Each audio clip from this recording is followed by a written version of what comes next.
तो आज हमें क्लास 2 के अंदर कंप्लीट करना है कुछ एमसीक्यूज और प्रैक्टिस सेशन, जिसमें फर्स्ट क्वेश्चन आपकी स्क्रीन पर है।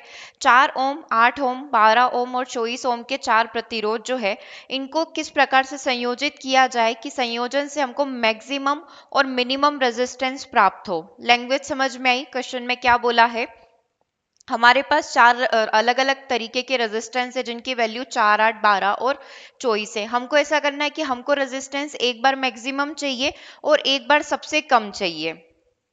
तो हमको पता है कि हमारे पास दो तरीके का अरेंजमेंट होता है, या तो आप सारे रेजिस्टेंस को सीरीज में अरेंज कर दें या फिर सारे रेजिस्टेंस को पैरेलल में अरेंज कर दें।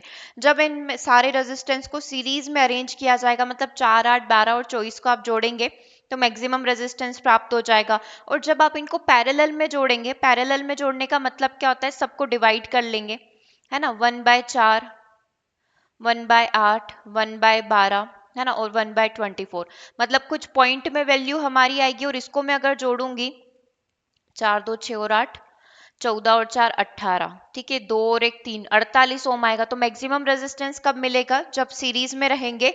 और सबसे कम मिनिमम रेजिस्टेंस कब मिलेगा, जब हम लोग कहाँ पर होंगे, पैरेलल में होंगे। ठीक है, तो जब भी आपसे इस टाइप के क्वेश्चन पूछे जाए कि सीरीज में रेजिस्टेंस ज्यादा होता है और पैरेलल में कम हो जाता है। ठीक है, ये क्लियर हो गया क्वेश्चन नंबर 24। क्वेश्चन नंबर 25 को देखिएगा। एक घंटे में 50 वोल्ट विभवांतर से 96,000 कोलॉम्ब आवेश को स्थानांतरित करने के लिए उत्पन्न ऊष्मा की मात्रा को परिकलित करिए।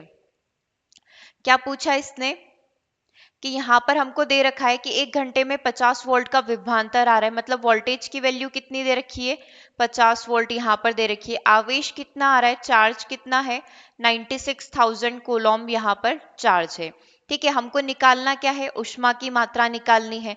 हमने कल ऊष्मा का जो है जूल के तापन नियम से ऊष्मा की मात्रा निकाली थी। ऊष्मा का फॉर्मूला क्या होता है, जो हमने पढ़ा था, VIT पढ़ा था। ठीक है, अब हमको यहाँ पर वोल्टेज दे रखा है और चार्ज दे रखा है, तो इस फॉर्मूला को चार्ज में कन्वर्ट कर सकते हैं क्या?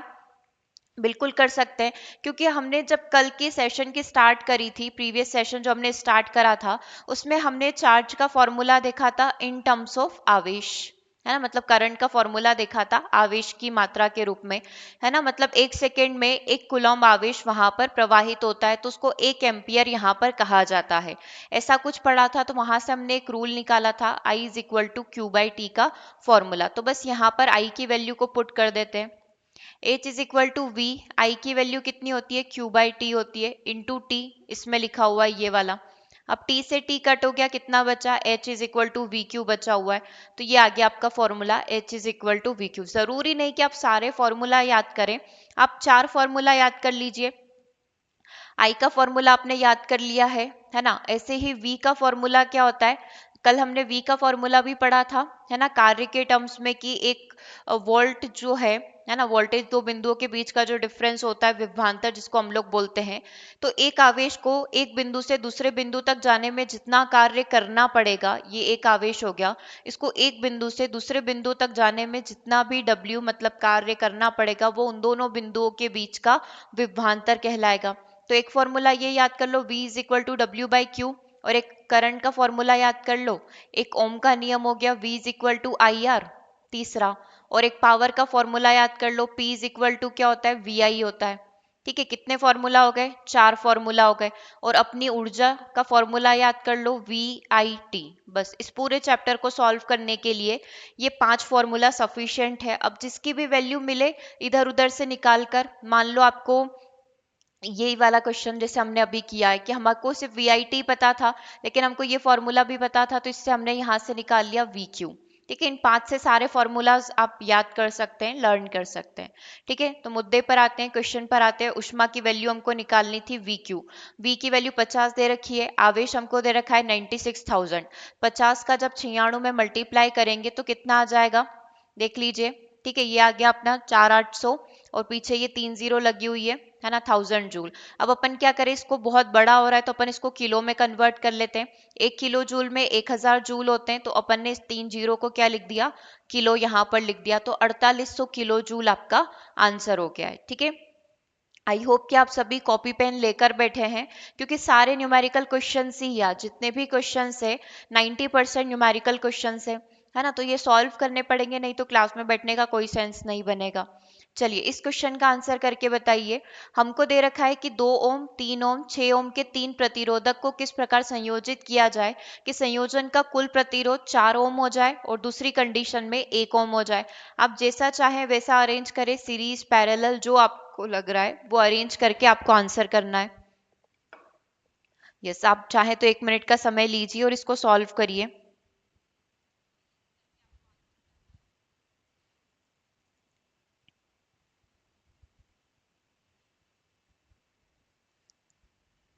बस आपको एक कॉम्बिनेशन बताना है कि कब सीरीज में अरेंज करेंगे और कब पैरेलल में अरेंज करेंगे।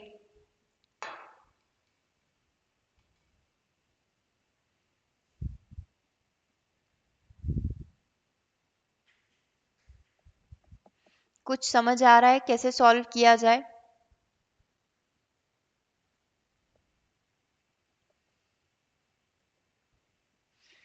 देखो, अभी समझते हैं।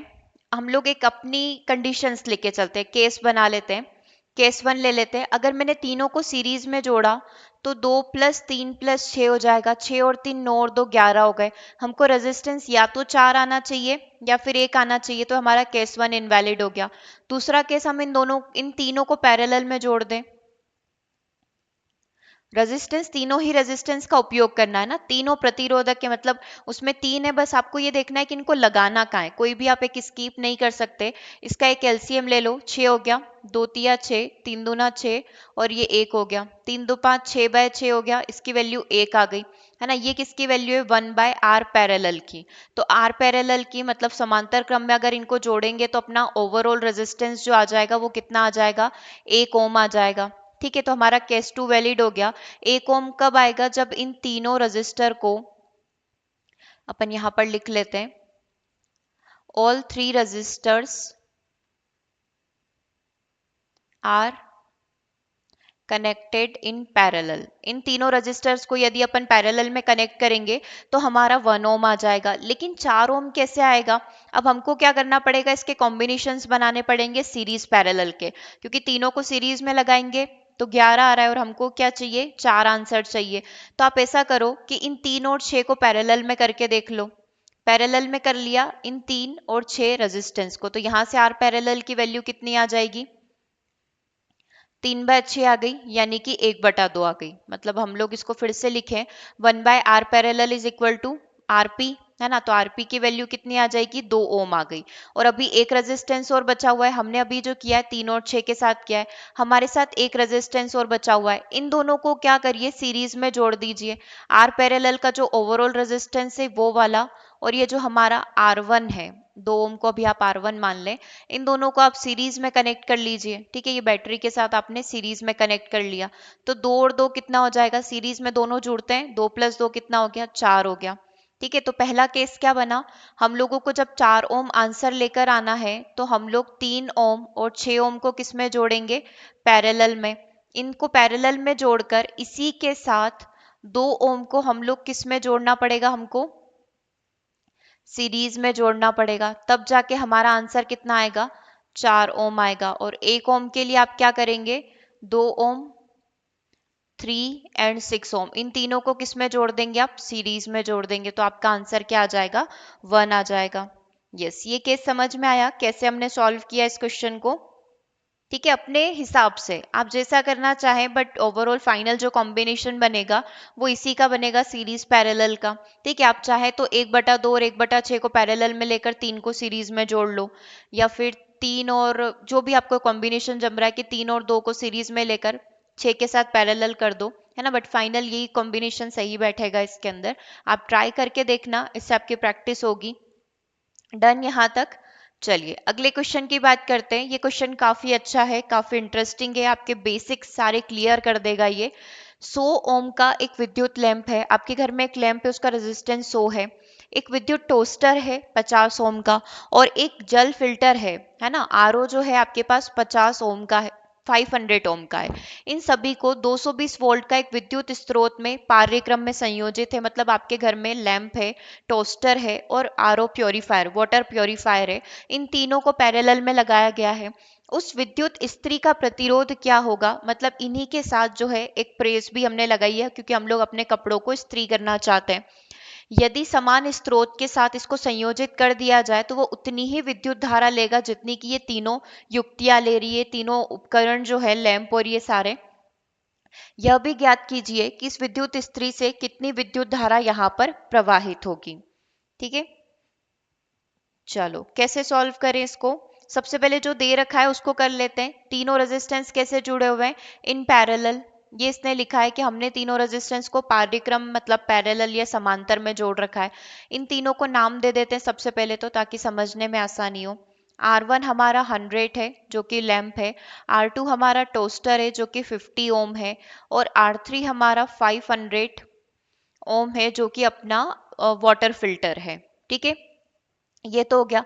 अब इन तीनों का अगर मैं ओवरऑल रेजिस्टेंस निकाल लूँ तीनों पैरेलल में, तो क्या वैल्यू आ जाएगी, 1/R1 plus R2 plus R3 हम लोग कर देंगे डिवाइड में। ठीक है, तो डायरेक्टली अपन लिख लेते हैं इसको। ठीक है, 1/100 प्लस 1/50 प्लस 1/500। ठीक है, इन तीनों का एलसीएम आप ले लो, 500 एलसीएम मान लो।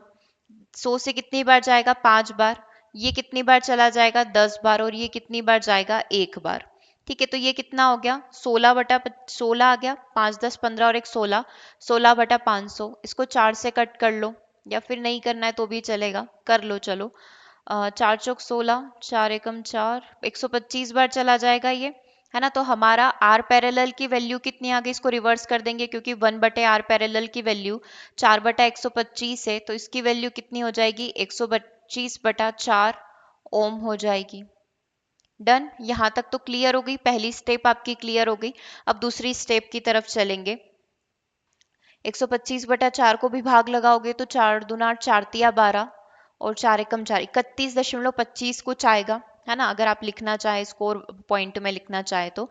अब हम लोग क्या देख रहे हैं कि इस स्त्री का प्रतिरोध कितना होगा, तो ओम का नियम लगाएंगे, V is equal to I are.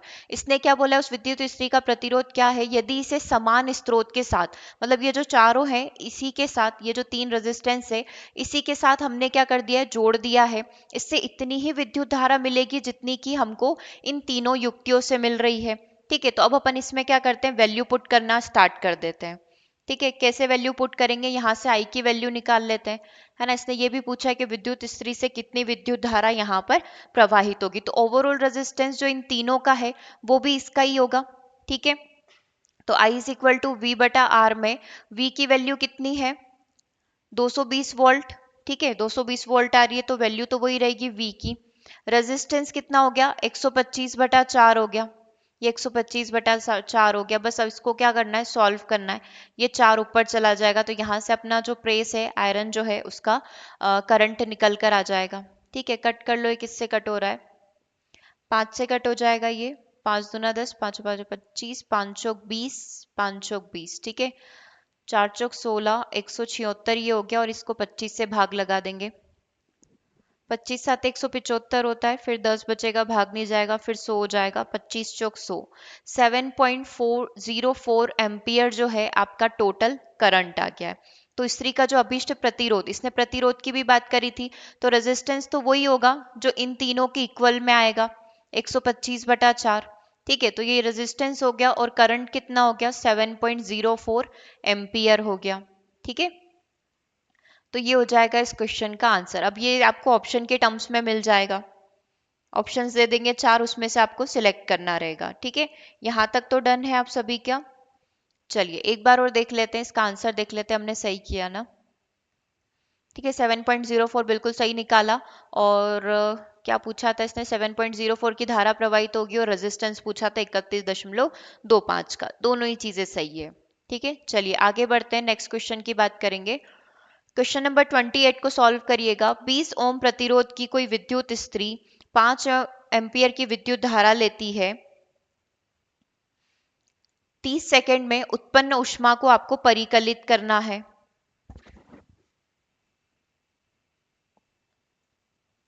कैसे सॉल्व करेंगे इसको, देखो आपको जो जो वैल्यू दे रखी है पहली फुर्सत में आप वो लिख लें। ठीक है, आर की वैल्यू 20 दे रखी है, आई कितना दे रखा है 5 एम्पियर दे रखा है। ये जब तक आपकी प्रैक्टिस नहीं हो तब तक के लिए है। जब आपकी फुल प्रैक्टिस हो जाए तो आप ये वैल्यू नहीं लिखेंगे, डायरेक्टली फॉर्मूला लिखकर क्वेश्चन को सॉल्व करेंगे। ठीक है, और अगर क्वेश्चन लेंदी है तभी आप इस क्वेश्चन का जो वैल्यूज है उनको लिखिएगा, क्योंकि इसमें भी समय लगेगा, 1 से 2 सेकेंड जाएंगे आपके। टी की वैल्यू कितनी दे रखी है 30 सेकेंड यहाँ पर दे रखी है। मेरे पास आर आई टी तीनों की वैल्यू है और मुझे उष्मा की वैल्यू निकालनी है, हीट की वैल्यू निकालनी है। कैसे निकालेंगे? ऐसा कोई फॉर्मूला है क्या जो इन तीनों के साथ फिट हो जाए?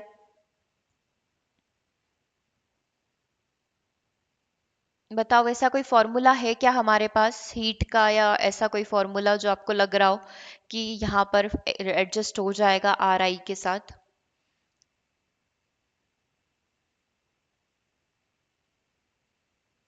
सिंपल सा क्वेश्चन है, इतना क्या सोच रहे हो इसमें? देखो कौन सा फॉर्मूला लगेगा इसके अंदर। हीट की वैल्यू निकालनी है तो हमको एक फॉर्मूला याद करने को बोला था, H is equal to V I T. पूरे क्वेश्चन में कहीं से कहीं तक वी आई नहीं है, तो आप चाहे तो इसको ओम के नियम से कन्वर्ट कर लो, या फिर साइड में रखकर ओम का नियम लगा लो, जैसे आपको सही लगता है वैसा आप कर सकते हैं। v की वैल्यू क्या होती है? आई आर होती है, ओम का नियम यही बोलता है, तो यहाँ से मैं v की वैल्यू आई आर रख दूं, इंटू आई टी हो जाएगा। ठीक है, तो h की वैल्यू क्या हो गई? एक फॉर्मूला ये भी है, आई स्क्वायर आर टी, तो यहाँ से h की वैल्यू रख लेंगे। i की वैल्यू कितनी हो गई? 5 का स्क्वायर। r कितना दे रखा है? 20 दे रखा है। समय कितना दे रखा है? 30 सेकेंड का यहाँ पर दे रखा है। ठीक है, तो आप यहाँ से बस वैल्यू निकाल लेंगे। यहाँ पे आप क्या रखिए? 30 सेकेंड को रख दीजिए। 5 का स्क्वायर 25, 20 का 30 में मल्टीप्लाई करेंगे 600, 25 चंग 150 हो जाएगा, और ये 2 जीरो। अभी तक जो आंसर आया है उष्मा किस में आती है? जूल में आती है, जो वैल्यू आती है वो जूल में आती है। अब मेरे को 100 या 15,000 ये दिख रहा है ना? अब इस 15,000 को मैं 15 किलो जूल लिख लूं तो कोई दिक्कत तो नहीं है ना? हजार को किस में कन्वर्ट कर दिया हमने? किलो के अंदर कन्वर्ट कर दिया, तो ये हजार किस में कन्वर्ट हो गया? किलो में। आंसर क्या आ गया? 15 किलो जूल आपका आंसर आ गया। ठीक है, यहाँ तक आई समझ में? हाँ बिल्कुल सही है, H is equal to I square R T, और 15,000 आप सभी का आंसर आया, वो भी सही है। और ऑप्शन में अगर 15 किलो जूल दे रखा है तो आप 15 किलो जूल लिख कर आ जाना। ठीक है, चलो बहुत सही किया आंसर। क्वेश्चन नंबर 29 को देखना। 29 का आंसर क्या होगा? ये सॉल्व कर लोगे आप लोग। 220 वोल्ट का विद्युत स्रोत दे रखा है, 5 एम्पियर की विद्युत धारा दे रखी है, शक्ति आपको निकालनी है। अब की बार पावर निकालेंगे, है ना? अभी आपने ऊर्जा निकाली थी, अब अपन पावर निकालेंगे, तथा 2 घंटे में मोटर के द्वारा कितनी ऊर्जा परिकलित हुई है ये भी निकालेंगे। पहले पावर निकालो, है ना? वो 1 घंटे के लिए आएगी तो फिर आप उसका 2 घंटे के लिए निकाल लेना। क्या क्या वैल्यू दे रखी है आसान करने के लिए लिख लेते हैं। v is equal to 220 volt, I is equal to 5 ampere, शक्ति अपन को निकालनी है। ठीक है, समय कितना दे रखा है? 2 घंटे का यहाँ पर समय दे रखा है, और अपन को साथ के साथ उत्पन्न ऊर्जा भी निकालनी है। ठीक है,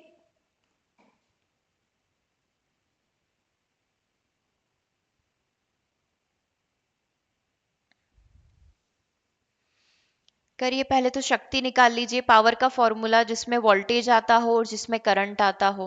P is equal to V I, यहाँ से निकल सकता है, तो यहाँ से आपकी पावर आ जाएगी किसके लिए? किलोवाट में आ जाएगी पावर आपकी, है ना? तो किलोवाट प्रति घंटा, 1 घंटे के लिए आ जाएगी ऊर्जा। ठीक है, फिर हमको 2 घंटे के लिए निकालनी है तो आप उसका 2 में मल्टीप्लाई कर देना।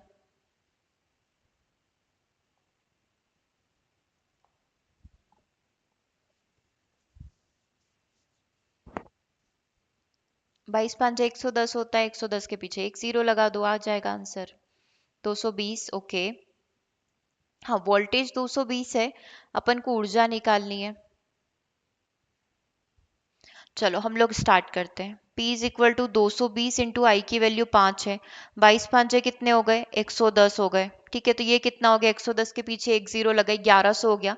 तो हमारी जो पावर आई है वो कितनी आ गई? 1100 वॉट की। ठीक है, तो पहला सेक्शन हमारा पावर हमने निकाल ली 1100 वॉट। ठीक है, अब हमने प्रीवियस जो सेशन देखा था जिसमें हमने थ्योरी देखी थी, हमने मेक श्योर करा था इस चीज को कि जब भी ऊर्जा निकाली जाती है उसकी यूनिट क्या होती है? किलोवाट घंटा।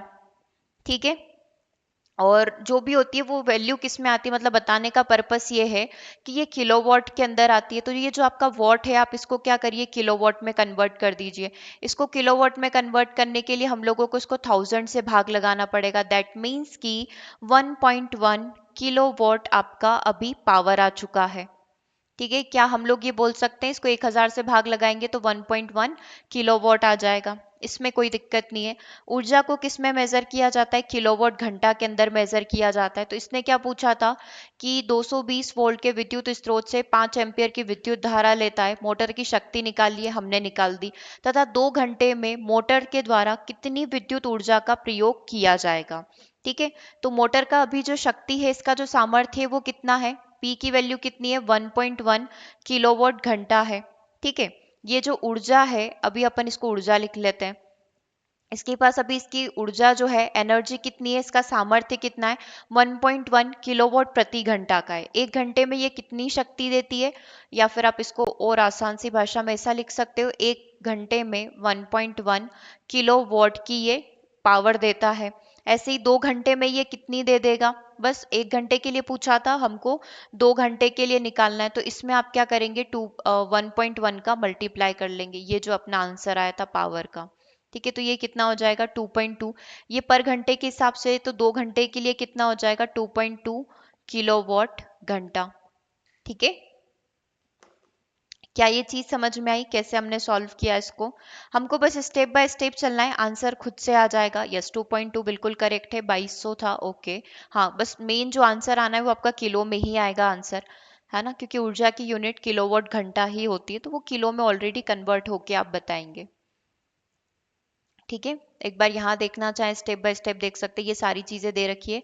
पावर की वैल्यू हमने निकाली 1.1, कैसे, 1000 का भाग लगा के। 2 घंटे में कितनी हो जाएगी, 2.2। ठीक है, तो ये वैल्यू आ गई अपनी। एक तो शक्ति पूछा था 1.1 और ऊर्जा पूछा था 2.2, उसका डबल 2 घंटे के लिए। चलिए, ये आप सॉल्व करेंगे। किसी तांबे के तार का व्यास 0.5 mm और उसकी जो रेजिस्टिविटी दे रखी है, प्रतिरोधकता, that is 1.6 into 10⁻⁻8 ohm metre. 10 ohm प्रतिरोध का प्रतिरोधक बनाने के लिए कितने लंबे तार की आवश्यकता होगी, यदि इससे 2 गुने तार का व्यास ले लिया जाए तो उसके प्रतिरोध में कितना अंतर आएगा। देखो, अब की बार अपन को व्यास दे रखा है, तो व्यास से अपन आसानी से त्रिज्या निकाल सकते हैं, व्यास को आधा करके। अब ये मिलीमीटर में दे रखा है, और जो प्रतिरोधकता है वो मीटर के अंदर दे रखी है, मतलब मुझे इसको मीटर में कन्वर्ट करना पड़ेगा। इसको सेंटीमीटर में कन्वर्ट करने के लिए -2 करते हैं। जब इसको मीटर में कन्वर्ट करना हुआ तो फिर -2 करेंगे, -2 कितना हो जाएगा, -4 हो जाएगा। मतलब 0.5 इंटू 10⁻⁻4 हो गया। ठीक है, प्रतिरोध कितना दे रखा है, 10 ओम का दे रखा है। तो यहाँ से आप नियम लगाइए। रेजिस्टिविटी का फॉर्मूला क्या होता है, R is equal to rho L by A होता है। ठीक है, यहाँ से आप वैल्यू को पुट करते जाइए। यहाँ से अपन वैल्यू लिख लेते हैं। क्या इकाई की वैल्यू दे रखी है, रो की वैल्यू क्या है, यहाँ पर आप देखें 1.6 इंटू 10⁻⁻8 ओम मीटर है, एज इट इज रख देते हैं। ठीक है, अब अपन को यहाँ पर क्षेत्रफल निकालना है। ठीक है, ये ए है, मतलब क्षेत्रफल की बात हो रही है, एरिया की बात हो रही है, तो किसका एरिया है ये, किसी तांबे के तार का व्यास दे रखा है, मतलब कोई वृत्त ही होगा तभी व्यास दे रखा है। ठीक है, तो मतलब हम लोग वृत्त का क्षेत्रफल लगा लेंगे, दैट इज πr²। तो अपन को रेडियस की वैल्यू चाहिए। सबसे पहले अपन को यहाँ पर अगर अपन देखें तो व्यास क्या होता है, त्रिज्या का 2 गुना होता है। ठीक है, तो ट्वाइस ऑफ आर हो गया। अब यहाँ पर आप देखिए इसकी वैल्यू कितनी दे रखी है व्यास की, 0.5 दे रखी है। ठीक है, तो ये कितना हो गया, 2 r, लेकिन हम लोगों को इसको किस में कन्वर्ट करना पड़ेगा, मीटर में कन्वर्ट करना पड़ेगा। ठीक है, तो पहले अपन इसको ऐसे ही निकाल लेते हैं mm में, फिर मीटर में कन्वर्ट कर लेंगे। ये हो गई अपनी r की वैल्यू किस में, mm में। अब इसी को अपन आगे बढ़ाते हुए कन्वर्ट कर लेंगे। 2 का अगर अपन इसमें भाग लगाएंगे तो कितनी बार जाएगा, 2 दूना 4, 0.25 बार चला जाएगा। ठीक है, ये 0.25 किस में आया, mm में आया। इसको कन्वर्ट करने के लिए हम लोग क्या करेंगे, 0.25 इंटू 10⁻⁻4 कर देंगे, जिससे ये किस में कन्वर्ट हो जाएगा, मीटर में कन्वर्ट हो जाएगा। ठीक है, तो ये फाइनल अपना क्या आ गया, यहाँ से रेडियस आ गई। बस अब क्या करना है, इस वैल्यू को पुट कर देना है। आया क्या किसी का आंसर अभी, चलो इसके अंदर वैल्यू रखते हैं। आर की वैल्यू कितनी दे रखी है, 10 ओम दे रखी है। ठीक है, यहाँ पर आप ये भी लिख लें, आर की वैल्यू कितनी दे रखी है, 10 ओम दे रखी है। ठीक है, तो आर की वैल्यू 10 हो गई। रो की वैल्यू कितनी हो गई, 1.6 इंटू 10⁻⁻8 हो गई। ठीक है, अब यहाँ पर L की वैल्यू अपन को निकालना है। L की वैल्यू नहीं दे रखी है ना। कितने लंबे तार की आवश्यकता होगी, पहले L की वैल्यू निकालेंगे। A की वैल्यू क्या होती है, पाई आर स्क्वायर होती है। पाई आर मतलब कि 3.14 पाई की वैल्यू हो गई। ठीक है, इसको अपन क्या लिख रहे हैं, पाई आर स्क्वायर लिख रहे हैं। आर की वैल्यू हमने ये वाली निकाली है, 0.25 इंटू 10⁻⁻4 का होल स्क्वायर। राइट, यहाँ तक क्लियर है। जो जो भी दे रखा है क्वेश्चन में हमने फॉर्मूला में वैल्यू रख दिया। अब सबको इधर उधर कर लेते हैं। ये 10 है, या फिर आप ऐसे सोच लो कि हम लोग इन सबको इधर लेकर आ रहे हैं बराबर के इधर। 10 इंटू 3.14 इंटू 0.25 इंटू 0.25 दो बार लिखना है, और 10⁻⁻4 का होल स्क्वायर है, तो ये कितना हो जाएगा, -8 हो जाएगा। ये सब इस साइड आ गया, तो ये 1.6 इंटू 10⁻⁻8 नीचे की साइड चला जाएगा। यहाँ से अपनी L की वैल्यू निकल कर आ जाएगी। L की वैल्यू के बाद भी हमको एक और स्टेप सॉल्व करनी है कि अगर हम लोग इसके 2 गुने व्यास का अगर तार लेते हैं, अभी जो 0.5 था इसका डबल कर देंगे। ठीक है, तो अपने प्रतिरोध में कितना अंतर आएगा ये चीज निकालनी है। एक बार से आप इसको सॉल्व करिए, क्या आंसर आ रहा है। सॉल्व कर ली ये वाली चीज। 122, ओके, 122.7 आएगा इसका आंसर। ठीक है, आप चाहे तो एक बार पूरा डिटेल में अच्छे से सॉल्व कर लेना। हम लोग ऊपर ऊपर से देख लेते हैं। -8 से -8 कट रहा है यहाँ पर, ये वाली चीज हो रही है। ठीक है, और 1.6 से 25, 16, 16 से ये कट जाएगा क्या, 4 से कट रहा है क्या, ये 4 से भी कट जाएगा। चलो इसको शॉर्ट में लिख लेते हैं एक बार। ये 10 है, ये 314 है, नीचे अपना 1.6 है। ठीक है, अपन इसके एक दशमलव हटाएंगे, एक 10 ऊपर लिख दो, नीचे 100 लिख दो। और ये 25/100 मतलब 1/25/100 1/4 हो गया। 1/4 दो बार है, मतलब 1/4 इंटू 1/4। ठीक है, इसको ऐसा लिख सकते हैं, 25 को हमने दशमलव हटाई, नीचे 100 लिखा। 25 से 100 कितनी बार जाएगा, 1/4 बार। अब इसको कट कर लेते हैं। ठीक है, तो ये कितनी बार चला जाएगा, 4 चौक 16, 4 7 28, 29, 30, 31। ठीक है, ये कट नहीं हो रहा है, और कहीं से कट होगा क्या ये, 4 से तो नहीं कट रहा है ये। 4 7 28, 29, 30, 31 नहीं जाएगा। एक जीरो से एक जीरो कट गया, एक जीरो से एक जीरो कट गया, तो ऊपर क्या बचा अपना 314, और नीचे 16 इंटू 16 बचा हुआ है। सही किया है हमने, ये वाला पूरा 100 कट हो गया, 16 हो गया। अब अगर अपन इसका भाग लगाएंगे, कुछ मिस्टेक है आई थिंक इसके अंदर। एक मिनट, इसको यहीं पर देख लेते हैं।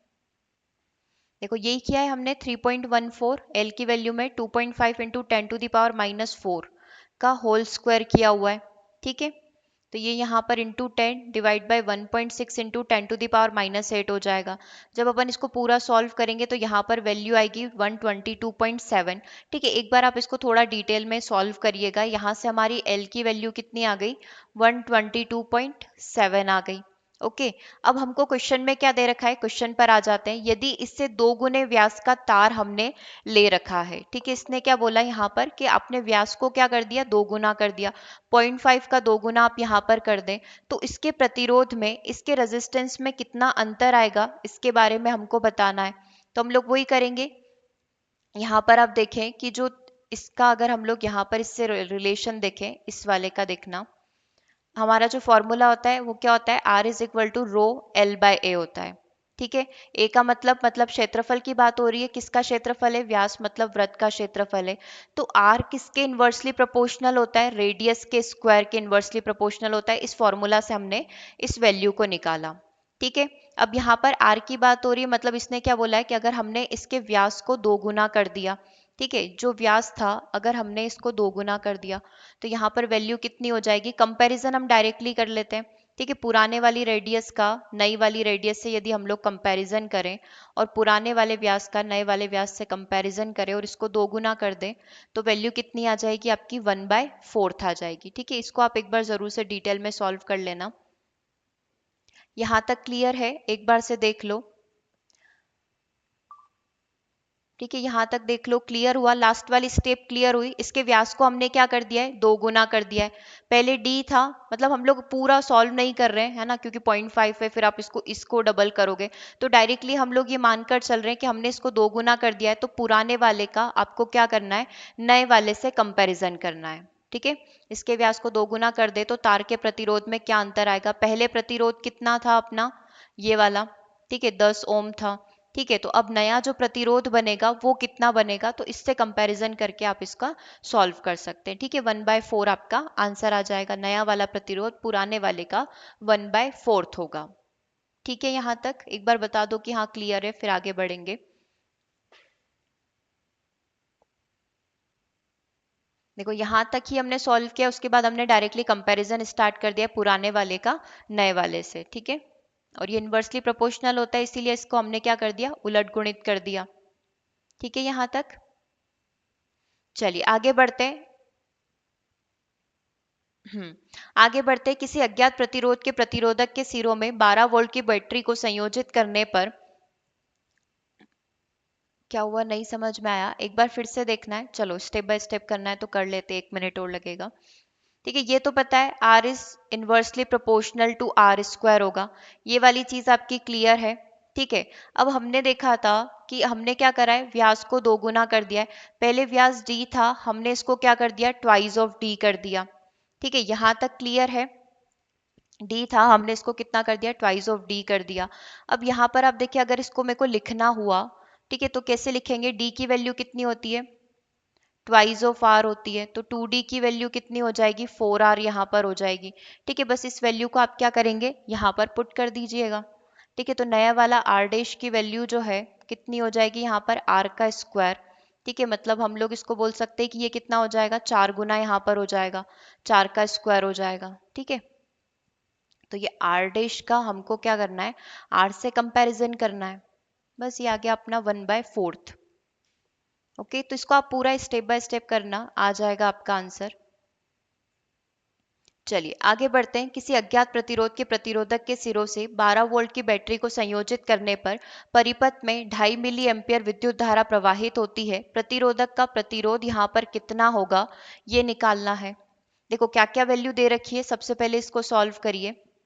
वोल्टेज कितना दे रखा है? 12 का आपको यहाँ पर दे रखा है। ठीक है, आई कितना दे रखा है? 2.5 मिली एम्पियर का दे रखा है, इसको भी आप एम्पियर में कन्वर्ट कर लेना।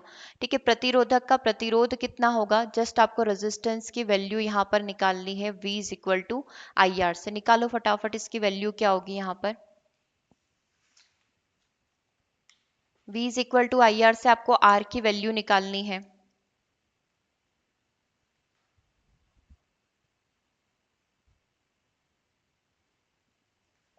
कितना आ रहा है? देखो कैसे सॉल्व करेंगे? R is equal to V by I हो जाएगा। V की वैल्यू 12 दे रखी है, I की वैल्यू 2.5 और मिली एम्पियर मतलब 10⁻³ एम्पियर हो गया। तो बस इसको भाग लगाइए, 1 दशमलव हटाइए, एक ऊपर चला गया। ठीक है, तो ये कितना हो जाएगा? 25 चौक 100, है ना, और कितना बचेगा? 25 आठे 200 हो जाएगा, इंटू 10⁻³ ओम, ये ऊपर चला जाएगा। इसको पूरा कन्वर्ट करेंगे तो 3 मतलब कितना हो जाएगा? किलो हो जाएगा। तो आर की वैल्यू कितनी आ गई? 4.8 किलो ओम यहाँ पर आ गई। ये चीज क्लियर है? हाँ, 4.8 क्लियर हो गया। ओके, चलिए नेक्स्ट क्वेश्चन को सॉल्व करिएगा। अगला क्वेश्चन देखिए। देखो क्या पूछा गया है, यह दर्शाइए कि यदि आप 6 ओम प्रतिरोध के 3 प्रतिरोध को किस प्रकार से संयोजित करें ताकि रेजिस्टेंस 9 ओम हो जाए और 4 ओम हो जाए। सिंपल सा क्वेश्चन है। हमारे पास 6 ओम के कितने रेजिस्टेंस है? 3 रेजिस्टेंस है। जैसा क्वेश्चन नंबर 1 था ना, जो हमने आज सॉल्व किया स्टार्टिंग में, सेम वैसा ही है कि इनको अरेंज करना है कि टोटल रेजिस्टेंस 9 हो जाए। तो देखो पहली कंडीशन में हमको 9 आंसर चाहिए रेजिस्टेंस का, ओवरऑल जो रेजिस्टेंस है आंसर हमको कितना चाहिए? 9 चाहिए। ठीक है, तो हम लोग क्या करें कि दो 6 को अपन पैरेलल में लगा दें। 1/6 1/6 कितना हो जाएगा? 2/6 1/3। तो इस वाले रेजिस्टेंस की वैल्यू कितनी आ गई? 3 आ गई। इस 3 ओम के इक्विवेलेंट रेजिस्टेंस को जो कि पैरेलल में है, इसको 6 के साथ सीरीज में लगा दो। 3 और 6 कितने हो गए? 9 हो गए। तो पहले का आंसर क्या आ गया? 9 आ गया। पहले आप पैरेलल में और फिर सीरीज में कनेक्ट करेंगे, दो पैरेलल में और इसको किसके साथ अटैच करेंगे, सीरीज के साथ। अब अपन को फाइनल रेजिस्टेंस कितना चाहिए, 4 ओम का चाहिए। कैसे लेकर आओगे 4 ओम का रेजिस्टेंस, ठीक है 4 ओम लेकर आना है, कैसे लेकर आओगे,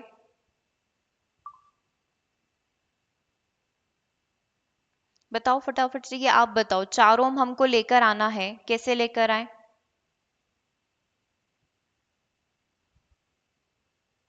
देखो अभी तो अपन ने क्या करा, दो पैरेलल में जोड़कर एक सीरीज में जोड़ दिया। अगर मैं तीनों को पैरेलल में जोड़ दूं तो मेरा कितना आंसर आएगा, 3/6, 1/2, मतलब 2 ही आ रहा है, लेकिन मुझे तो 4 चाहिए। तो अपन क्या करें, पहले दो को सीरीज में जोड़ लेते हैं। 6 + 6 कितना हो गया, 12 ओम हो गया, तो 12 ओम सीरीज में हो गया। इस 12 ओम को हम क्या करें, एक पैरेलल के साथ जोड़ दें, ऐसा कर सकते हैं क्या। ये वाला कॉम्बिनेशन देखो, है ना, इसमें क्या बोला गया है कि दो प्रतिरोध को श्रेणी क्रम में तथा तीसरे को अगर अपन पैरेलल में जोड़ें, ठीक है, और संपूर्ण तुल्य प्रतिरोध R यहाँ पर हो जाए, ठीक है, तो ये 1/12 हो गया, इसको 1/6 के साथ अटैच करेंगे तो ये कितना हो गया, 1/4 यहाँ पर हो जाएगा। ठीक है, क्लियर है यहाँ तक, देख लो क्या ये चीज क्लियर हो गई। आगे अपना 4 ओम का रेजिस्टेंस, पहले दो सीरीज में जोड़ दिए, अब दो सीरीज को हमने क्या करा, पैरेलल में जोड़ दिया। पहले वाले में हमने क्या करा, दो पैरेलल में जोड़े प्लस एक सीरीज में हमने जोड़ा। अब की बार हमने दो सीरीज जोड़कर एक पैरेलल बना दिया। दो सीरीज में जोड़ा मतलब 6 और 6 कितने हो गए, 12 हो गए, और इसी 12 को 1/6 के साथ हमने पैरेलल कर दिया, है ना। तो ये ऐसे कॉम्बिनेशंस बनाने हैं और आपको देखने हैं कि कैसे सीरीज पैरेलल का कॉम्बिनेशंस बनता है। डन यहाँ तक। चलिए अगले क्वेश्चन देखिएगा, ये काफी अच्छा क्वेश्चन है और ये हर 2018 के हर पेपर में एक बार पूछा गया क्वेश्चन है। 220 वोल्ट की एक विद्युत लाइन पर उपयोग किए जाने वाले बहुत से बल्बों का अनुमत मांग 10 वोल्ट दे रखा है, मतलब हर एक बल्ब के ऊपर लिखा हुआ है 10 वोल्ट।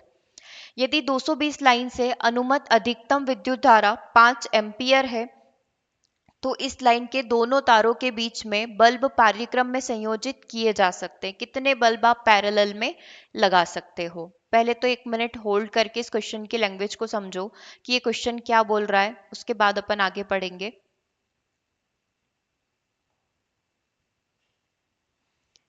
देखो क्या लिखा हुआ है, सबसे पहले लिखते जाते हैं। 220 वोल्ट मतलब वोल्टेज अपन को 220 दे ही रखा है, ठीक है। बल्बों का अनुमत मांग मतलब पावर कितनी दे रखी है, 10 वोल्ट की दे रखी है।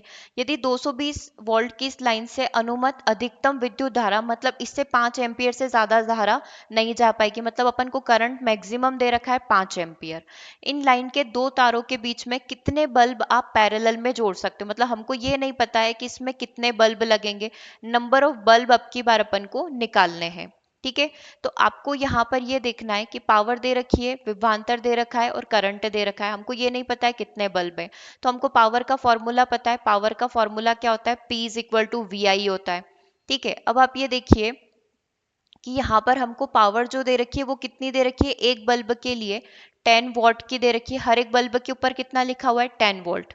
आपको नहीं पता है कितने बल्ब है, तो हम लोग ये मानकर चल सकते हैं, लेट अस कंसीडर कि यहाँ पर n बल्ब है, n या x जो भी कांस्टेंट आपको मानना है वो आप मान सकते हैं। n बल्ब है तो n बल्ब की पावर कितनी हो जाएगी, n इंटू 10 हो जाएगी।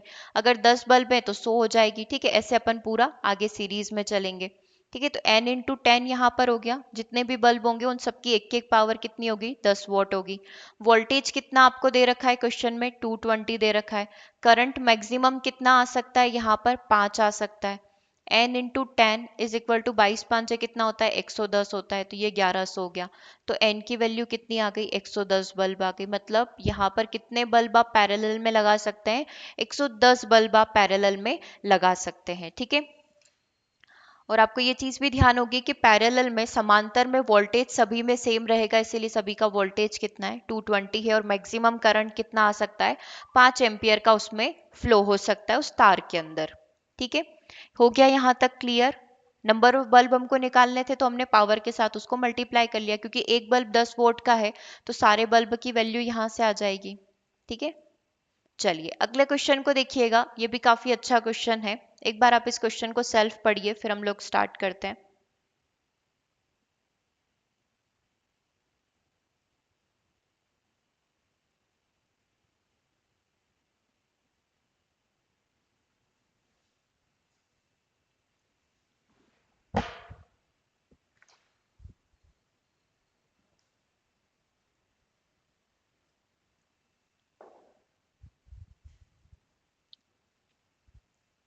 देखो क्या दे रखा है, किसी विद्युत घंटी की तप्त प्लेट दो प्रतिरोधक कुंडलियों ए तथा बी की बनी हुई है। जो आप घर पे बेल लगाते हैं ना, घंटी लगाते हैं, तो वो किससे बनी हुई है, दो कुंडलियों से बनी हुई है, ए और बी से, जिसमें प्रत्येक का प्रतिरोध 24 ओम है। दो कुंडलियां हैं, दोनों का प्रतिरोध कितना हो गया, 24 हो गया।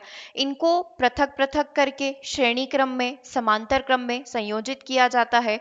यदि यह भट्टी 220 वॉट के विद्युत स्रोत के साथ संयोजित की गई है, तो तीनों प्रकरण से निकलने वाली विद्युत धारा यहां पर कितनी होगी। समझ में आया क्वेश्चन ने क्या बोला। एक घंटी है, उसके ऊपर दो प्लेट पर कुंडलियां लगी हुई है, ए और बी, दोनों का प्रतिरोध, कुंडली मतलब कि एक तार लगा हुआ है, तार में रेजिस्टेंस होगा, रेजिस्टेंस कितना है, 24 का है। इसने क्या बोला है कि तीनों के अलग अलग कॉम्बिनेशन जमाओ, कि तीनों को अलग अलग यूज करो, मतलब कि एक कुंडली से ही प्रवाहित करो धारा को, फिर इन दोनों को सीरीज में लगाकर करो, फिर इन दोनों को पैरेलल में लगाकर करो। तो आपको बताना क्या है कि तीनों में करंट कितना होगा। ठीक है, जब यह भट्टी 200 घंटी जो है 220 वोल्ट विद्युत स्रोत से संयोजित की जाती है, तो तीनों प्रक्रमण में होने वाली विद्युत धारा कितनी होगी। ठीक है, तो अपन स्टार्ट करते हैं इसको।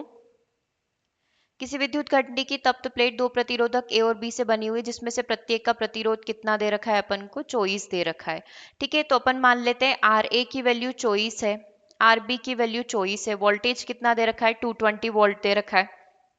तीन चीजें हमको यहाँ पर दे रखी है। अगर मैं इन दोनों रेजिस्टेंस को सीरीज में जमाऊं तो कितना हो जाएगा, 24 हो जाएगा। ठीक है, तो मैं ये लिख सकती हूँ, अगर इनको सीरीज में जमाया तो ओवरऑल रेजिस्टेंस कितना हो जाएगा, 48 ओम का हो जाएगा। और अगर इन दोनों को पैरेलल में अरेंज किया, मतलब 1/4 प्लस 1/4 दैट इज 2/24 हो जाएगा, है ना। 1/24 प्लस 1/24 कितना हो जाएगा, 2/24 हो जाएगा। इसको कट करेंगे तो कितना हो जाएगा, 2/24 मतलब 1/12। इसको रिवर्स कर दीजिए तो पैरेलल में वैल्यू कितनी आ जाएगी आपकी, 12 ओम आ जाएगी, जो हमेशा सीरीज से कम होती है। ठीक है, तो सीरीज में अरेंज करोगे तो रेजिस्टेंस 48 आएगा, पैरेलल में अरेंज करोगे तो रेजिस्टेंस, ओवरऑल रेजिस्टेंस 12 आएगा। अब अपन इनको अगर पृथक पृथक करके जमाए, मतलब एक एक कुंडली के साथ अगर अपन करंट निकालें, तो ओम का नियम क्या बोलता है, V is equal to I R होता है। तो यहाँ से I की वैल्यू कितनी हो जाएगी, V/R हो जाएगी। तो पहले इसको I1 मान लेते हैं। वोल्टेज कितना है, सभी के लिए 220 वोल्ट है, और 24 के दो लेंगे तो एक की वैल्यू कितनी आ जाएगी आपकी, 9.2 एम्पियर आ जाएगी। अगर आपने एक एक कुंडली लगाई तो दोनों ही कुंडली में 9.2 एम्पियर की विद्युत धारा प्रवाहित होगी। लेकिन यदि आपने दोनों कुंडलियों को जोड़ दिया तो अब कितना हो जाएगा, रेजिस्टेंस 48 हो गया, मतलब कि 4.6 एम्पियर आपका आंसर आ जाएगा। अगर I3 की बात करें, दोनों को पैरेलल में जोड़ दिया, मतलब कि करंट कितना फ्लो होगा, 18.3 एम्पियर का करंट यहाँ पर फ्लो होगा। क्या ये चीज समझ में आ गई। ठीक है, क्या ये चीज समझ में आ गई। तीन अलग अलग चीजें पूछी हुई थी। सबसे पहले इंडिविजुअल अरेंज करोगे कुंडली एक और कुंडली बी को, तो आपका करंट कितना होगा। दोनों को सीरीज में जोड़ दोगे तो करंट कितना होगा, दोनों को पैरेलल में जोड़ दोगे तो करंट कितना होगा। ठीक है, चलिए आगे बढ़े, अगले क्वेश्चन की बात करते हैं। निम्नलिखित परिपथ में से प्रत्येक में 2 ओम प्रतिरोध द्वारा उपमुक्त शक्तियों की तुलना आपको करनी है। ठीक है, शक्ति आपको बतानी है, पावर आपको बतानी है। सबसे पहले लिखा हुआ है 6 वोल्ट की बैटरी से संयोजित 1 ओम तथा 2 ओम का प्रतिरोध श्रेणी क्रम में। मतलब ओवरऑल आप बात करें, दो रेजिस्टेंस को 6 वोल्ट की बैटरी के साथ सीरीज में जोड़ा गया है। 4 वोल्ट की बैटरी से संयोजित होकर 12 ओम और 2 ओम का रेजिस्टेंस कैसे जोड़ा गया है, पैरेलल में यहाँ पर जोड़ा गया है। ठीक है, तो अपन लिख लेते हैं, ये सीरीज की बात हो रही, तो यहाँ पर ओवरऑल जो रेजिस्टेंस होगा वो कितना होगा, 3 ओम हो जाएगा। ठीक है, और अपन को क्या निकालना है, V is equal to I R से शक्ति की तुलना करनी है। ठीक है, अपन को वोल्टेज दे रखा है, तो यहाँ से सबसे पहले करंट निकाल लेते हैं। करंट कितना हो जाएगा, वोल्टेज 6 दे रखा है, ठीक है, डिवाइड बाय आर, तो करंट कितना आ गया, 2 एम्पियर का अपना करंट आ गया। ठीक है, पहली स्टेप क्लियर हो गई। करंट कैसे निकाला, सबसे पहले सीरीज में रेजिस्टेंस है, 3 ओम हो जाएगा ओवरऑल। यहाँ से हमने करंट निकाला V/R से, करंट कितना आ गया, 2 एम्पियर आ गया। ठीक है, अब हमको शक्ति निकालना है। शक्ति ऐसी निकालना है जहां पर करंट की वैल्यू आप पुट कर सकते हो। P is equal to I square R, क्योंकि एक फॉर्मूला होता है वी आई का, आई स्क्वायर आर का होता है, और एक और कौन सा होता है, वी स्क्वायर बाय आर का होता है। ठीक है, तो यहाँ से अपन जो है 2 ओम रेजिस्टेंस में, मतलब हमसे पूछा क्या गया है, प्रत्येक में 2 ओम प्रतिरोधक के द्वारा उपयुक्त शक्तियों की तुलना करनी है। तो हम लोग इसको यहाँ पर सॉल्व करते हैं। किसके लिए निकालनी है, 2 ओम रेजिस्टेंस पर जो शक्ति है उसके लिए निकालनी है। तो P is equal to I square R, इसको वैल्यू अपन 1 मान रहे हैं, इसको 2 मान लेते हैं। तो आई स्क्वायर आर टू पर्टिकुलर 2 ओम के रेजिस्टेंस के लिए निकालनी है। ठीक है, तो बस इस वैल्यू को यहाँ पर पुट कर देंगे।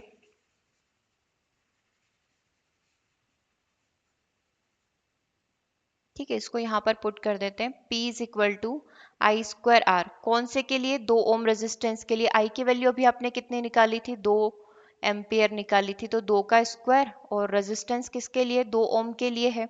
ठीक है, तो ये कितना हो जाएगा, 8 वॉट यहाँ पर हो जाएगा। ये तो हो गया पहला क्वेश्चन। अब दूसरा क्वेश्चन सॉल्व करते हैं।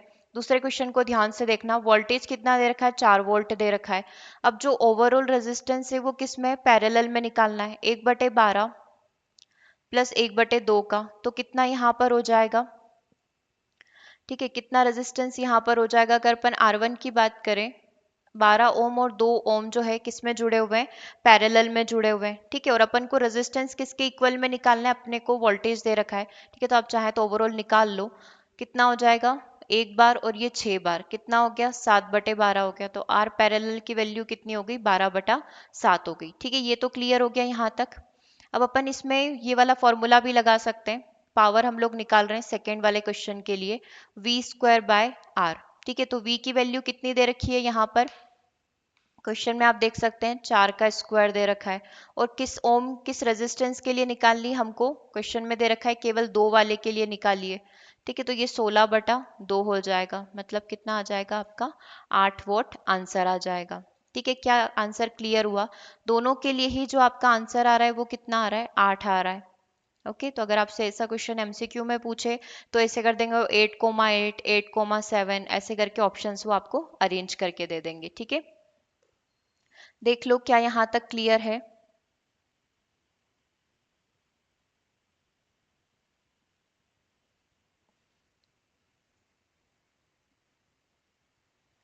ठीक है, बताओ फटाफट से कि हाँ हमको क्लियर हो गया है ये वाला क्वेश्चन।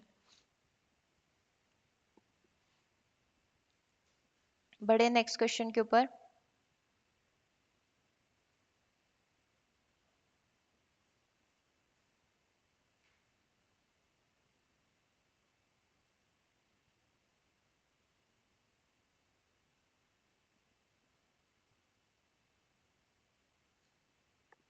चलिए नेक्स्ट क्वेश्चन को देखेंगे, आगे बढ़ेंगे। ठीक है, डन। चलो अगला क्वेश्चन देखो। दो विद्युत लैंप जिसमें से एक का अनुमंत मांग 100 वोल्ट 220 वोल्ट दे रखा है और दूसरे को 60 220 दे रखा है, विद्युत मेंस के साथ पार्श्व क्रम में अरेंज किए गए, इसकी वोल्टेज आपूर्ति 220 वोल्ट है, तो कितनी धारा होगी। सिंपल सा क्वेश्चन है। क्या दे रखा है, पावर दे रखी है आपको, वोल्टेज तो घर में वही आ रहा है 220 वोल्ट का। एक बल्ब की पावर, एक लैंप की पावर 100 है और दूसरे की कितनी है, 60 है, तो टोटल पावर उसकी कितनी हो जाएगी, इन दोनों की मिलाकर 100 प्लस 60, 160 हो जाएगी। तो हमको ये पता चल गया कि टोटल पावर कितनी हो गई, 160 हो गई। ठीक है, दोनों को पैरेलल में जोड़ा गया है। यदि विद्युत आपूर्ति की वोल्टता 220 वोल्ट है, जो कि यहाँ पर भी आपको दे रखा था। ठीक है, तो कितनी धारा ली जा सकती है, P is equal to V I का कंसेप्ट लगाएंगे। पावर कितनी आ गई अपनी, 160, दोनों को जोड़ लिया, वोल्टेज से भाग लगा दो 220 से, तो यहाँ से आपका करंट आ जाएगा 0.73 एम्पियर। ठीक है, सिंपल सा क्वेश्चन था। डन यहाँ तक। चलिए अगले क्वेश्चन के ऊपर मूव करेंगे। नेक्स्ट क्वेश्चन को देखेंगे, क्वेश्चन नंबर 37 को देखना। किसमें अधिक विद्युत ऊर्जा उपमुक्त होती है, अपन को आंसर करना है कि कोई डिवाइस है, कौन सा सबसे ज्यादा ऊर्जा देगा। 250 वॉट का टीवी जो 1 घंटे तक चलाया गया है, या फिर 120 वॉट का विद्युत हीटर जो कि 10 मिनट के लिए चलाया गया। मतलब आपने पानी गर्म किया तो उसको 10 मिनट के लिए चलाया, और इसीलिए आपने क्या करा, 1 घंटे तक बैठकर टीवी देख ली। ठीक है, तो इन दोनों में से सबसे ज्यादा ऊर्जा कहाँ पर खर्च हुई है, ये आपको बताना है। देखो, जब अपन को पावर दे रखी हो और समय दे रखा हो तो क्या हम लोग निकाल सकते हैं क्या, 10 मिनट मतलब घंटे में कन्वर्ट कर लो, क्योंकि पावर वॉट में है तो हम लोग इसको घंटे में कन्वर्ट कर लेते हैं। 10/60 मतलब कि 1/6 घंटा हो जाएगा। ठीक है, 1/6 घंटा यहाँ पर हो जाएगा। ठीक है। और ऊर्जा का फॉर्मूला क्या होता है, पावर इनटू टाइम होता है कि कितने पावर को कितने समय के लिए यूज किया गया, या फिर आपने पावर का पढ़ा हो तो P is equal to E/T। ठीक है।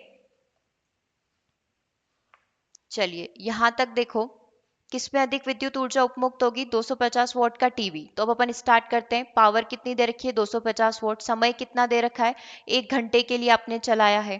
ठीक है। तो यहाँ से और दूसरे के लिए देखें 120 वॉट, और कितने मिनट के लिए चलाया गया है, 10 मिनट, यानी कि 1/6 घंटा के लिए। बस इस वैल्यू को यहाँ पर पुट कर दो। E1 मतलब यहाँ पर लिख दो टीवी के लिए पावर इंटू टाइम, मतलब P1 into T1, 250 what into 1 घंटा, तो 250 वॉट घंटा हो जाएगा। ठीक है। तो यहाँ पर हीटर के लिए अगर अपन देखेंगे P2T2, 120 वोल्ट इंटू 1/6 आर, यानी कि 20 वोल्ट घंटा हो गया। अब आप बताओ कि सबसे ज्यादा ऊर्जा किसने ली है, डेफिनेटली टीवी ने ली है, क्योंकि उसको 1 घंटे तक चलाया गया है। ठीक है। और इसको अपन ने केवल 10 मिनट के लिए चलाया है, और इसकी शक्ति भी कम है, किसकी, विद्युत हीटर की। ओके, सो करेक्ट आंसर क्या हो जाएगा कि टीवी में अधिक ऊर्जा उपमुक्त होगी, जो कि 250 वॉट 1 घंटे में हमने चलाई है। इतनी हमने शक्ति का प्रयोग कर लिया है। ठीक है, क्लियर है यहां तक। चलिए अगले क्वेश्चन को देखो। अगला क्वेश्चन क्या बोल रहा है।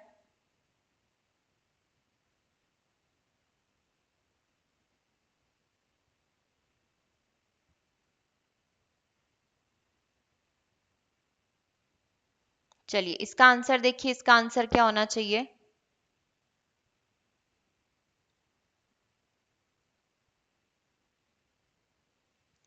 8 ओम प्रतिरोध का कोई विद्युत हीटर विद्युत मेंस में 2 घंटे तक 15 एम्पियर विद्युत धारा लेता है। अपन को क्या करना है, हीटर में उत्पन्न ऊर्जा को परिकलित यहाँ पर करना है। ठीक है। उत्पन्न ऊर्जा की दर कितनी होगी, मतलब वही सामर्थ्य की बात हो रही है, इसकी शक्ति की बात हो रही है। तो 1 बाय 1 करके हम लोग सारी स्टेप को सॉल्व करते हैं। 8 ओम का रेजिस्टेंस दे रखा है।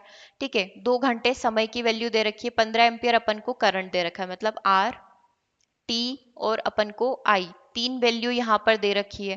ठीक है। तो सबसे पहले अपन शक्ति निकाल लेते हैं, जहां पर आई दे रखा हो, I² R से अपन शक्ति निकाल लेंगे। आई की वैल्यू कितनी है, 15, 15 का स्क्वायर कितना होता है, 225। आर की वैल्यू कितनी है, 8 ओम है। 225 का आप 8 में मल्टीप्लाई करेंगे तो ये कितना आ जाएगा, 1800 वॉट आ जाएगा। ठीक है। अब अपन को यहाँ पर क्या करना है, यही क्या हो जाएगी, इसकी ऊर्जा की दर भी हो जाएगी। तो बस इसकी यूनिट को कन्वर्ट कर लें। वॉट को अगर अपन को ऊर्जा में कन्वर्ट करना हुआ तो जूल प्रति सेकंड लिख सकते हैं। एक वॉट की डेफिनेशन क्या होती है, 1 सेकंड में कितना जूल कार्य किया गया। ठीक है, 1 जूल प्रति सेकंड, ये हो गया इसका यूनिट। तो आंसर क्या हो जाएगा, 1800 जूल प्रति सेकंड। ऊर्जा की दर पूछी हुई है, 1800 जूल प्रति सेकंड में आप इसको यूनिट में कन्वर्ट करके लिख सकते हैं। चलिए सिंपल सा क्वेश्चन था। नेक्स्ट क्वेश्चन की तरफ चलेंगे। ये एक थ्योरेटिकल क्वेश्चन है, इसको आप ध्यान से देखिए। इसमें 5 क्वेश्चन पूछे गए हैं। ठीक है। तो 1 बाय 1 करके आप सारे क्वेश्चंस को देख लीजिए।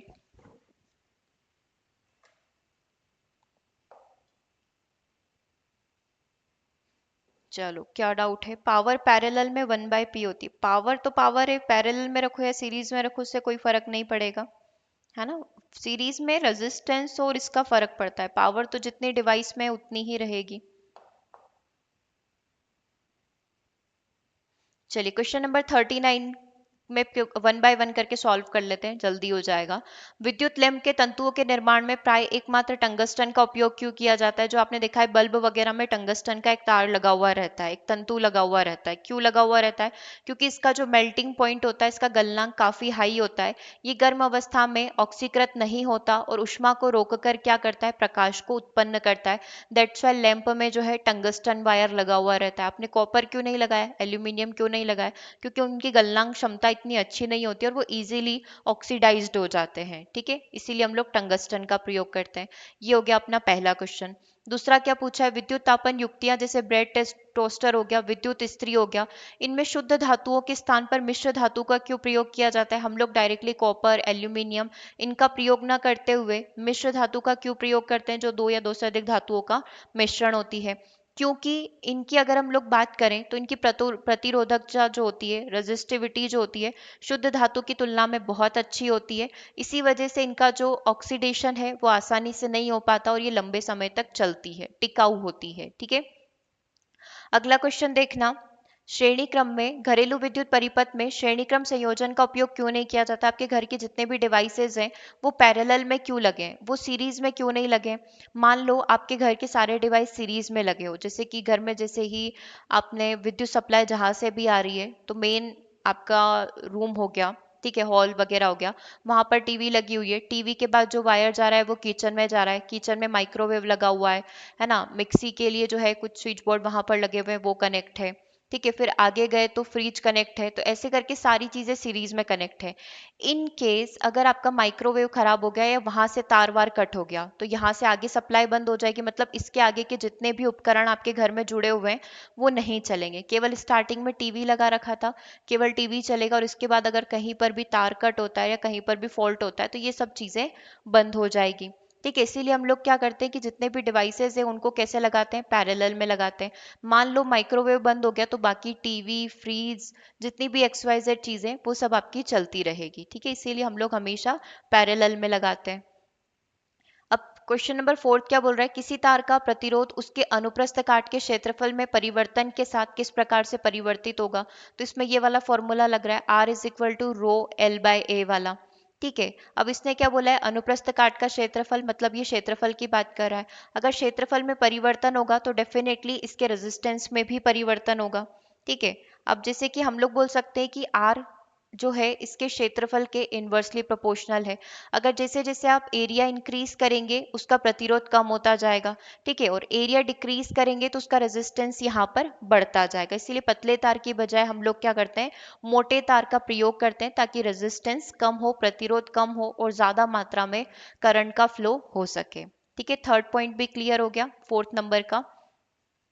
फिफ्थ नंबर का देखो, विद्युत संचरण के लिए प्राय कॉपर व एल्यूमिनियम के तारों का उपयोग क्यों किया जाता है? इसका रीजन आप बताइए, क्यों हम लोग यहाँ पर कॉपर वायर का प्रयोग करते हैं, इससे क्या फायदा मिलेगा हमको? क्योंकि इनकी जो रेजिस्टिविटी होती है, इनकी प्रतिरोधकता जो है काफी कम होती है, जिसकी वजह से ये बहुत कम रेजिस्टेंस के साथ करंट को फ्लो होने देते, बहुत कम नुकसान के साथ ये करंट को फ्लो होने देते, और इतनी जल्दी, क्योंकि अगर रेजिस्टेंस है तो डेफिनेटली गर्म भी जल्दी होंगे, गर्म जल्दी होंगे तो मेल्ट हो जाएंगे, है ना, और आग लगने का खतरा और ये सारी चीजें हो जाती, इसीलिए कॉपर और एल्यूमिनियम के वायर का प्रयोग किया जाता है।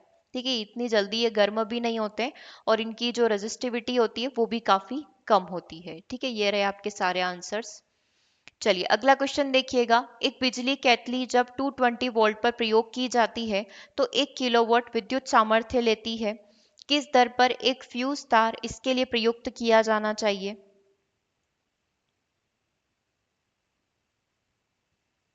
देखो अपन को वोल्टेज दे रखा है, हमको पावर दे रखी है, किलोवाट मतलब 1000 वॉट आपको यहाँ पर दे रखा है, और विभवांतर कितना दे रखा है, 220 का दे रखा है, शक्ति दे रखी है, वोल्टेज दे रखा है, अपन क्या लगाएंगे, P is equal to VI का फॉर्मूला लगा लेंगे। बस इसमें वैल्यू को पुट कर दो, पावर कितनी दे रखी है 1000, इसको 220 से भाग लगा लें, कितना हो जाएगा, 22 5 110, पूरा नहीं जा रहा है, 22 चौक 88, मतलब 4.6 समथिंग कुछ आएगा ये। तो अब अपने पास ऑप्शन क्या है, 1 2 3 4, 1 2 4 एंड 5 है। 4.6 है तो अब आप इसको 4 लिखोगे या 5 लिखोगे, 5 लिखोगे, करेक्ट आंसर क्या हो जाएगा, ऑप्शन नंबर डी हो जाएगा। ठीक है, एग्जाम में पूछा गया क्वेश्चन है ये।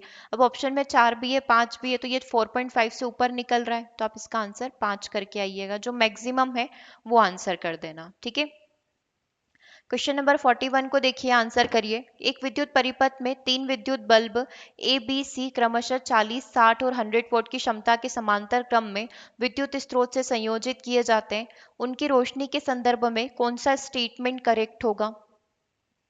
ये पूरा आप पढ़िए क्या लिखा हुआ है इसके अंदर, समझने वाला ही क्वेश्चन है। देखो इन जनरल बात करें इस क्वेश्चन के बारे में, 40 60 और 100 वॉट के 3 बल्ब हैं, ठीक है, इनको क्या कर रखा है, समांतर क्रम में संयोजित कर रखा है। जितनी ज्यादा शक्ति होगी उतनी ही ज्यादा उसकी ब्राइटनेस होगी।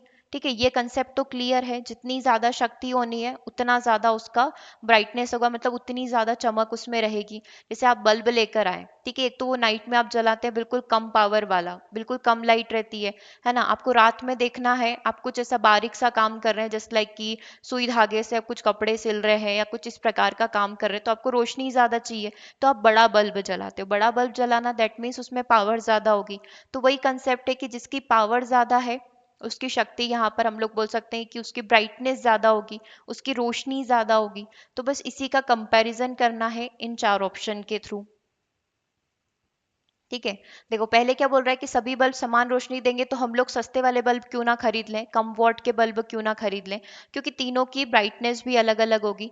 बल्ब ए की रोशनी सर्वाधिक होगी, बल्ब ए तो कम है, इसकी रोशनी सर्वाधिक कैसे हो सकती है?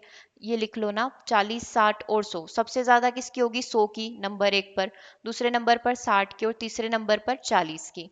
बल्ब बी की रोशनी ए से ज्यादा है, ये अपना ए है, ये बी है और ये सी है।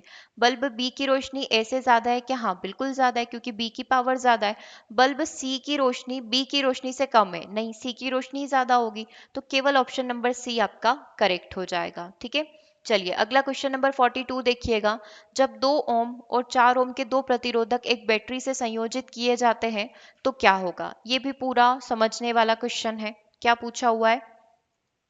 2 ओम और 4 ओम के दो रेजिस्टेंस दे रखे हैं, हम लोग उनको बैटरी से जोड़ेंगे, उनमें समान विद्युत धारा प्रवाहित होगी जब उनको समांतर क्रम में जोड़ा जाएगा। तो हमको एक कंसेप्ट याद है कि जब भी हम लोग श्रेणी और पैरेलल यानी कि सीरीज और पैरेलल की बात करते हैं, तो श्रेणी में हमेशा जो करंट है वो सेम रहता है।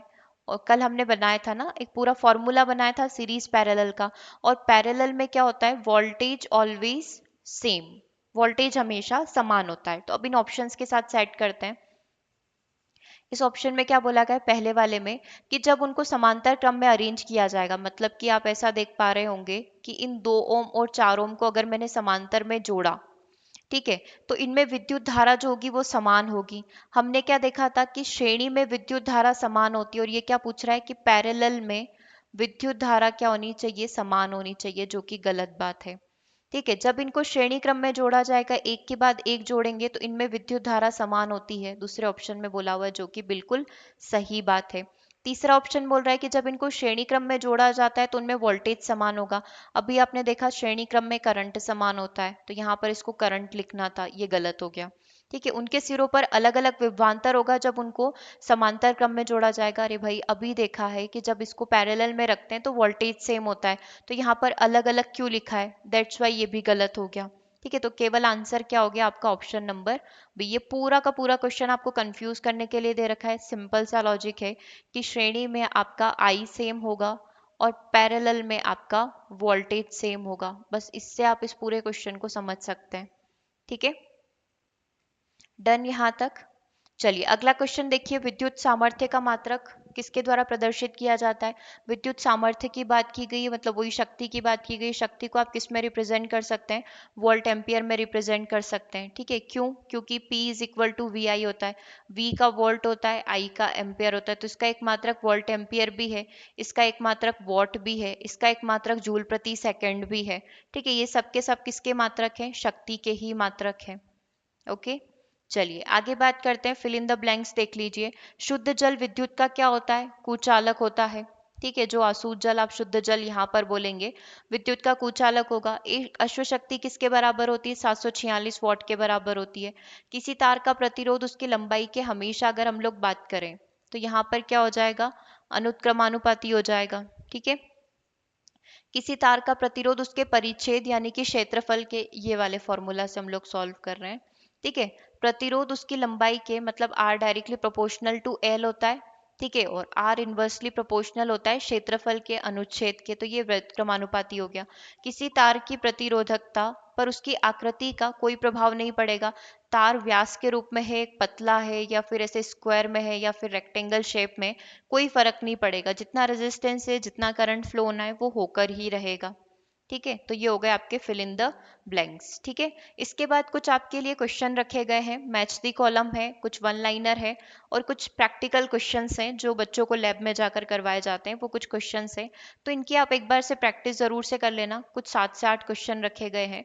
ठीक है, अगर पॉसिबल हुआ तो कभी प्रैक्टिस सेशंस में हम लोग इनको एक बार देख लेंगे। ठीक है, तो ये बाकी सारा आपके लिए होमवर्क है, PDF आपको अभी थोड़ी देर में मिल जाएगा, उससे आप प्रैक्टिस कर लीजिएगा। ओके, चलिए तो आज के सेशन को हम लोग यहीं ओवर कर रहे हैं।